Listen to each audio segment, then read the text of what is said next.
this is weird.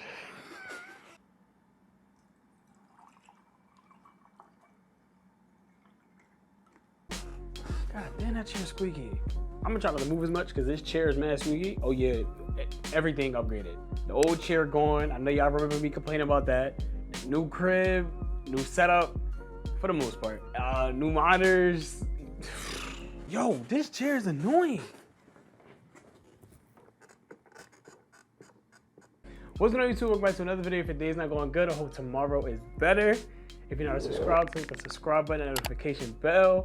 If you are subscribed, thank you for your loyalty. As y'all seen from that little short intro, for the most part, you know, new crib, new space. If y'all want a video of my setup alone, let me know. It's not that great, but some people may be interested. Anyways, as y'all seen by the title of today's video, this video is finally, because I've been wanting to do this for a minute, but I will finally be doing a video talking about how I filmed my first wedding. The wedding was back in September of 2022. I was originally booked for this wedding, I believe back in July. The couple was sent to me based on a referral. I can't remember exactly who, but it was based off of somebody I did a shoot for that was based off of sports, if I'm not mistaken. Everybody that watches me on YouTube, you guys know that I do a lot of sports-based photography. However, I do a lot of other things. I don't just do sports. That's just kind of like my bread and butter.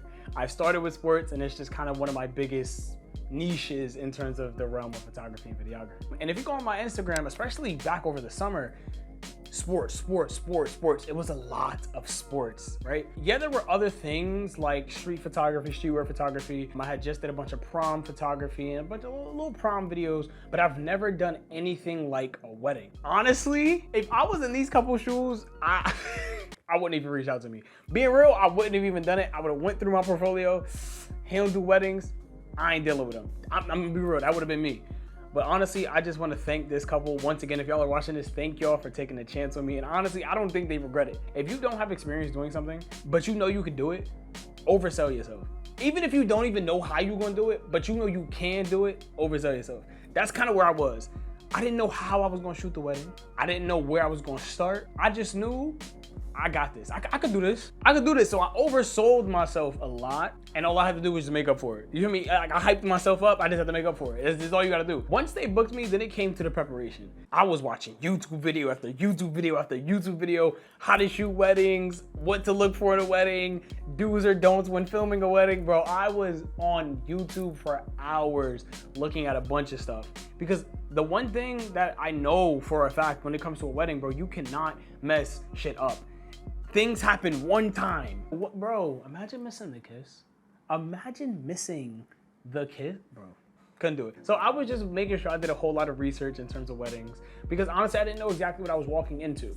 Speaking on, I made sure that I went to this venue to go ahead and pretty much know and understand the space of where I was gonna be shooting. I wanted to know how things were gonna be set up. I wanted to know what rooms I was gonna be in. I wanted to know how much ground I needed to cover. So I wasn't blindsided by anything. I was able to speak with the couple a lot so they could give me the rundown on how the wedding would exactly go from start to finish. Because you know, certain weddings are different. Certain people have different editions for their weddings. So I just wanted to know what was gonna be done. And it was pretty standard, if I'm not mistaken. It was pretty much just bride and groom getting ready in their own, you know, their own rooms. The rooms were just so happened to be inside of the venue, so that worked. After that, it was just ceremony. After ceremony, it was cocktail. Then after cocktail, it was reception. After I saw the venue and I saw how much ground I needed to cover, and I noticed, you know, I spoke with a couple about how things were gonna go, what was I gonna be doing.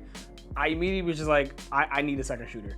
Like, I need a second shooter to capture things that I'm not gonna be able to, and I'm so glad I did. My boy Raph, I had him, Raph Productions, shout out to you. I had him come out there with me. I gave him my gimbal, and you know, I put all my faith into him. I had to. I made it pretty simple for him, and it was also pretty simple for me. I created a shot list. We knew what we needed to go in there and do. I'm just one of those people that's like, hope for the best, expect the worst. I always expect something to go wrong at every shoot I go to for the most part, rather it be time-wise or anything like that. But at this shoot, bro, nothing went wrong, which was so weird for me because I was expecting something to go wrong that night, but nothing went wrong. Everything went according to plan in terms of on their end and on mine. I had Raph come out there with me. He was shooting the groom, and he also helped me a lot when it came to shooting inside of the ceremony. He specifically was the one who shot inside of the cocktail. While he was shooting inside of the cocktail, the bride and groom were doing some photos after the ceremony. I was capturing some footage of that, and then we both tackled the reception. He was recording the crowd, I was recording the dances, he was recording certain angles of the dances, and then shout out to him, because if it weren't for him, I wouldn't have all this B-roll to show y'all of me recording this beautiful couple. In terms of, I wouldn't have any B-roll at all of me doing any of this. I wouldn't have been able to make this video, because y'all know I can't do a video without B-roll. I need that. After the ceremony itself, it came down to the editing. I'm going through Raph's footage, and I'm just hoping everything is good. Everything's good, everything's great. Going through my footage, everything is good, everything is great. Like, I'm talking too good, too great. Everything just looked great, right? You know, it turned out well. Like, I genuinely thought like I was gonna lose some footage, or just certain camera angles just weren't gonna work. And obviously there were certain shots that just didn't work. There were certain things that I had to maneuver, but it was okay, right? So after I seen all the footage and all the footage was good, I was able to put everything into the editing software. This couple wanted a movie style recap of their wedding. I'm talking start to finish, 40 to 45 minute video, damn near an episode on Netflix video of their entire wedding. They said they wanted that. I could do it. I got you. What? That's not, I could, of course I could do that. Yeah. Yeah. Even my regular YouTube videos, when I used to do videos on my personal channel, I've never done a video that long, like editing throughout that long. I've never done it. So I didn't know what I was gonna be walking into. Once I sat down and got everything into the editing software, they gave me about 2 weeks to get everything done. It took me the whole 2 weeks. It didn't have to, but you know, in the midst of doing other projects and stuff like that, it took the whole 2 weeks. After I started editing and I started to put everything together, I started to notice that this video was very, or should I say this film was very, very easy. It wasn't, it came to me, it wasn't something that I had to drag my foot through the mud in, if that made sense. Like I didn't have to struggle to put this video together. That was for multiple reasons. One of them being because I planned ahead. I had a shot list. I knew exactly what I was gonna be shooting, and I already knew how I was gonna be putting the video together. Two, I was pretty much putting a video together in a storyline, timeline basis. And if you've ever done something where you had to recap something in a timeline style, you know it's pretty easy, because you're just putting footage together in the order of what you recorded it. And three, when it comes to editing, I love telling a story, which it should make sense because I love doing these videos. I've done a whole lot of videos, especially like sports videos, highlight videos, mixtapes and stuff like that. I've always had to struggle when doing it. I struggle with the creativity part of it. I can't get up there with them high, you know, mixtape editors. I can't get up there with them. But when it comes to something more like a documentary or something a little more emotion engaging, I tend to tap in a little more. Like I feel like that's I found out that that's my realm. And I don't know, it definitely surprised me. It was an eye opener, and I'm glad I actually found this out, because you know, as you start to go into this field of photography, videography a whole lot more, you start to find out what you like. That's what you're supposed to do. As you start to do different things, you start to find out, oh, like, damn, I actually really enjoy this. And although I started with sports, I don't plan to end there at all. Now we're gonna talk about the couple's reaction, right? And the reaction is everything, right? It's how did they like it? I'm very picky and I'm a perfectionist. So there was a bunch of things about this video that I did not like, but it was a bunch of things that I couldn't do anything about just because of the way certain shots were set up.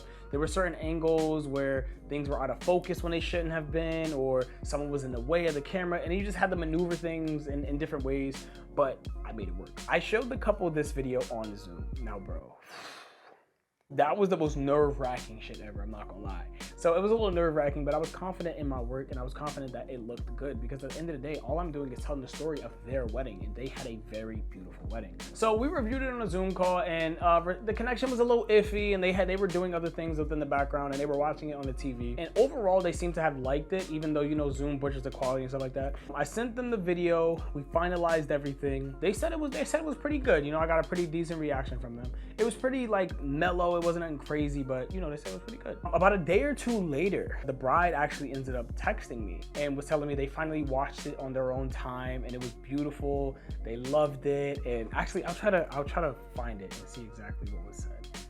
We officially just watched them, and OMG, you did that. It was absolutely amazing. Thank you for doing such a wonderful job. That was like that extra reassurance that, okay, I did my thing. For it to be my first ever wedding filming, it was an amazing turnout. Finally, let's just talk about things I've learned. Definitely like 1000% plan a lot, like plan very far ahead and plan for the unexpected, because you just never really know what may happen. Definitely always bring extra batteries, extra SD cards. If you're doing photography and videography, definitely bring extra SD cards. You just never really know what position you may get into when it comes to being out. If the wedding size is of 100 or up, or even like 75 or up, you more than likely would want to get a second shooter. There's just not going to be, unless the couple doesn't want to fund it. What I will say is always give the budget for a single shooter or a second shooter, and always explain why they may want a second shooter. You never know, a couple may really want to capture the essence of the entire wedding, not just them. Maybe they want their families, maybe they want specifics done, like, you know, they want the whole venue captured as well. You know what I'm saying? They may want these things. So a second shooter may just make your job a lot easier, and also make the outcome of what you, because there's only so much you can do as one person. There's only so many places you can be, right? So it just may make the outcome of your work a whole lot better, like 10 times better, I'm telling you, or 2 times better technically, because 2. All right, my fault.